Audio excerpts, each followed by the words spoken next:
Hello everyone, Dr. Mark Di Pasquale. Dr. Christine Howes. Dr. Christine, how are you? I'm good. All right, we're just talking about this article that actually came out, it was published in the Journal of Pediatric, Maternal and Family Health Chiropractic this year. It's basically on plagiocephaly. So a lot of people out there probably don't know what plagiocephaly is. What is it? What can you explain to us what it is? Yeah, plagiocephaly, I think the easier word to use is flat head syndrome, or flat head. You've probably seen little babies before, maybe yourselves have a child who's either born with a bit of a flat head or usually developed it sometimes a little bit over time in those first few weeks after birth. Okay. So is it a natural process, or is this something that needs to be checked, needs to be looked at? Is it normal? No. Definitely not. No. Definitely not normal. So it's actually a sign of something going on within the child's development or developments, particularly the bones, due to some sort of trauma, usually. Yeah, and one of the things we try and allude to as well, and try to tell people that birth is trauma at the best of times. So babies need to be checked after they're born to make sure that the cranial bones are working correctly, the nervous system is working correctly, that the trauma hasn't overloaded them pretty much. Okay, that's where chiropractic comes in. So a lot of people just sort of wait until their babies are a bit older to see how they're going to go, those sorts of things. But I wouldn't say it's too late. But you pick up something at day 1, day 2, day 3. It's better than picking up at month 1, month 2, month 3, or even year 1, year 2, year 3. I often see patients coming in and the plagiocephaly might be a side symptom or a side thing that they've mentioned. So they're coming in with some sort of, it might be reflux, it might be issues with sleep, it might be coming in to get baby checked for a variety of reasons. And then we're identifying this, which is a big sort of warning sign for us of there's been some sort of trauma, usually, like you said, through the birth process. But it can be from that pressure where they've been sitting within the womb throughout the pregnancy as well. Yep. So it's definitely worth bringing bubs in to get them checked early. Okay, so this article was written on a 4-month-old little girl. So she's 4 months by the time she was actually checked, which is and the reason why the parents brought this little one into the chiropractor's office was because she was having trouble with tummy time. So she couldn't do tummy time. She couldn't really lay on her tummy, lift herself up. She was very irritated, etc. And the parents were saying to themselves, look, something's not quite right. So we're going to take her to the chiropractor, and then the chiropractor found that this child had misshaped head, plagiocephaly, and other things as well that needed help. So those at home, what are we looking for? Let me just grab a. All right, got this little guy here. Oh, yeah, got him. All right, that's all we use. So really at home, what are we looking for? The flat head, you don't usually see it at the front, so it's usually always the back corner. So it's either be the back corner here or the back corner here. Occasionally we do see flattening at the centre, but usually it's a side, and that's where they have those issues. Often mum will describe issues with, difficulty with feeding on a particular side. Baby doesn't like turning their head a particular way, but you're looking for that flattening. So we can actually, part of our training is looking at that flattening and determining the distances between their ear and the nose, ear and nose, and looking which side. These guys appear closer. The ear often appears closer on the side where the flattening is. And that's a really good sign for us. That tells us that it's more of a functional problem that we can actually correct, which is really good. So I haven't had anyone, cross fingers yet, that has come in with the ear being pushed further back, which is unfortunately a structural issue and usually requires some medical intervention. So that's what we're looking for. The flattening, we're looking for the distance between the nose and the ear, and you can actually look down, and when you show it to mums, they get to look down themselves on their baby's head and go, wow, I've never looked at that difference in spacing. And it's quite pronounced. And that's a good way for us to monitor how it's resolving as well with the adjustments. Okay, so improvement. So let's get into improvement. So look, we would expect that there will be improvements as the brain grows and the cranial cavity continues to expand and grow through the months of a child. That would change it. So we're looking for the shape of the nose and the ears as distance. The distance. Now in this study too, the parents actually did experience the little one. The improvements were able to hold their head up much better. Tummy time was able to be done. This little girl was able to push herself up from tummy time, so use the arms to push herself up. Really, all of the things that we think with development that should be happening in a 4-month-old, it was almost like she's catching up at that point. Right.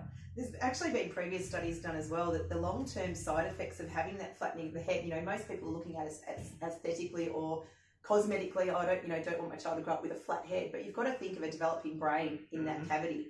So if you've got a developing brain and this space that's meant to be growing, and you've got this pressure put on by the bones of the skull, whether it be due to something to do with issues with collarbones, which is really common. We've found issues with vertebrae in the neck, but also very commonly the bones of the skull that are growing and expanding.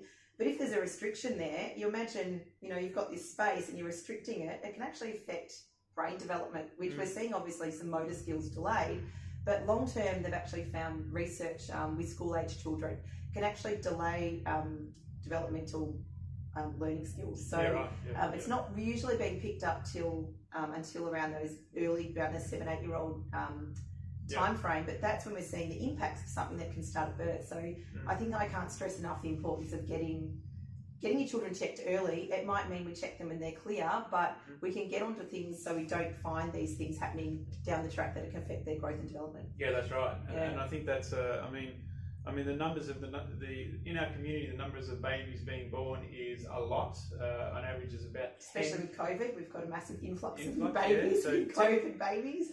Through the Northern Hospital, as an example, 10 to 12 babies are born a day. So that a day every day. We're in being in the northern suburbs here of Melbourne, we're big population growth here, and it has been happening over the years. And the number of those babies being checked after birth is very, very minimal. It's only people who have had chiropractic care or have brought their kids to a chiropractor and they've had improvements, benefits they see, and they understand what chiropractic does and what it is, and then they sort of encourage their friends, their family to go get their little one checked. So if every baby got checked after they were born, the vast majority of them would say, yeah, everything's okay. Just continue going on with what you need to be doing, no problem.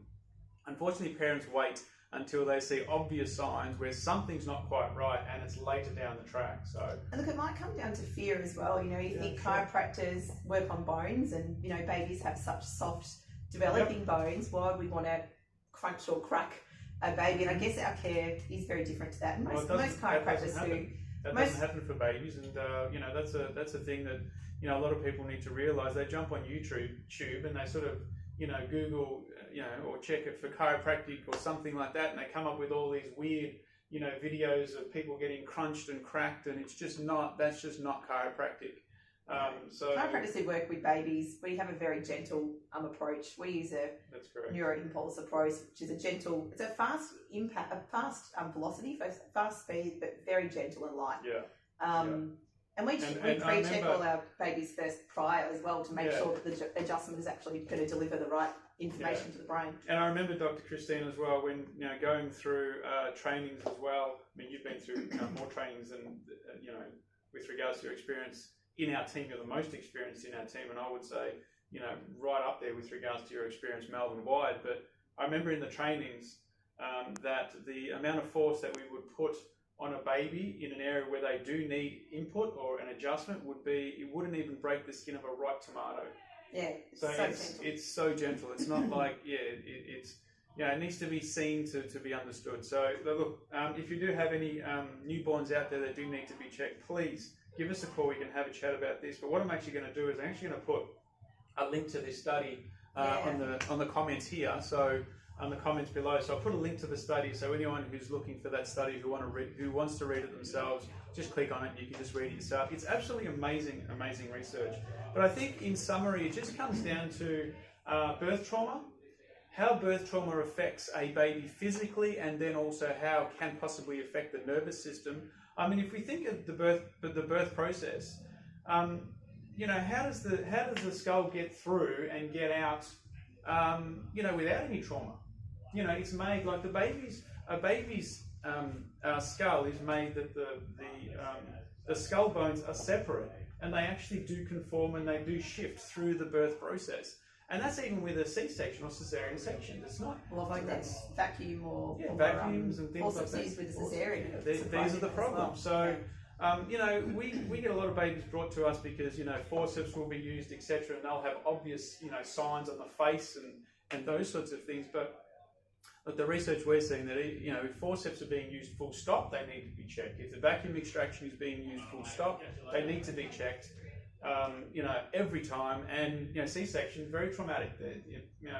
I think a lot of people think that because the mum's under anaesthetic and she doesn't sort of feel it or something, that there isn't any trauma in the process. But yeah, absolutely. Especially if the baby's actually started to engage already. If the baby's already down and going through the pelvis, and the baby's got to be pulled up out of the pelvis, that's going to be huge trauma. So look, chiropractic's here to help. Chiropractic Pediatrics is been there. It's been there for many years. Trained through our universities, many postgraduate qualifications that are needed as well. So yeah, any questions, just come to us and we can help you. Our passion lies to basically giving every baby the ability to have reach their true potential. Give them a chance. So at least by checking them, we can see that we can get rid of any interference that might be in the long term going to have an effect on their growth and development. We want kids to have the best start. So if you have any further questions, definitely come to us. Comment on our post. And here just finally too, Dr. Christine, where would this little 4-year-old girl have been if she hadn't have come to or been brought to the chiropractor's office? What would have happened to it? Developmental delay is obviously already starting to show signs of that. But we just don't know, do you? It's hard to say, but yeah, I have seen a lot who've been at the other end, and it hurts me because I know the potential that was there and it wasn't reached. It just makes our work a lot harder, I guess, and makes the parent need to seek a lot of further modalities as well to help that child. So if you can prevent that for the long term, I think that's pretty good. So once again, chiropractic is not used as a, we have the medical profession, in emergency situations, Dr. Christine. I mean, this is like, the baby's not going to, this 4-year-old wouldn't have died if she had to continue living the way she was living with those problems, that interference, etc. But it's all about the potential, and it's all about how good we can be in a natural, good functioning system. So if the nervous system's not working well, we don't work well. It's as simple as that. If the brain can't get the messages to the body to tell it what to do and when to do it, we don't work well. And that's what chiropractic is. Chiropractic is not an emergency procedure. It's not something that we need to for life or death or anything like that. I mean, that's medicine. Medicine can sit in that realm. We're here to make sure that children, adolescents, adults, the elderly have the best potential of how their nervous system is working and how it's functioning. If we get that working right, we're going to have good results. Also, one thing that just sprung to my mind is helmets for plagiocephaly. The medical intervention for helmets and plagiocephaly, do they work? No. Short answer, I'll be devil's advocate. They don't, do they? They just don't. Massive side effects. I've had, unfortunately, a lot of people come to me. Like Mark said, a lot of it's referrals for that. I just want to check, but a lot of it, there's a lot of kids coming in with, there has been in the past with helmets, babies with bruising, scarring, and you think you're trying to push a shape that doesn't want to be pushed into a certain direction. It's got this problem, it's got this flattening for a reason, pushing other bones and squishing it and trying to conform that back to a normal position. If there's something else going on below that's causing it, so detrimental. So that increased cranial pressure on the child in the wrong areas, it does a lot. Doesn't do the baby any justice. That's I think. So, if that's a suggestion you've been given about your child with a flat head, please pop in and see us. If not us, go see a chiropractor somewhere, because a pediatric chiropractor. But it's so important. To get you want to avoid that at all costs if you can. Look, sorry, can I just say, sure. Unless it is structural, unless it is a structural reason that those bones, usually it's because they fused too early. It's a surgical procedure. Again, helmets probably aren't going to be the best for that either. But that's our job. There's also to know when it's in our realm and when it's not. When it needs to be referred on. Haven't seen a case where I've had to refer yet. So. Yep. And I think those out there starting to get into those technical terms, functional, structural. You're not going to understand that out there. But let's just understand physically. Like let's say a baby's head or their brain is like a rock melon, like a melon. Now, if that melon has gone through stress and pressure through the birth process, so it's been sort of squeezed and pulled and pushed, etc., we're thinking about what's happening inside to the brain of that melon. The developing brain. It doesn't make sense to me that you can actually put a helmet on that melon and push it the way you want it to be developed. You can't even get into it. There's no way of getting into the brain and pushing it out. you know, the natural processes means that the brain has to expand and the cranials have to expand. Without interference. Without interference. So it's all about making sure that there is the potential and allowing the little one to actually do that. And that's what chiropractic checks for, that's what assesses for, that's what we do. So so this has been fantastic. Thank you very much for your time. You're welcome, Dr. I think there's someone waiting, so you have to... I have to go, yes. Yeah, all right. Thanks, everyone. All right, All right, thanks, bye. guys.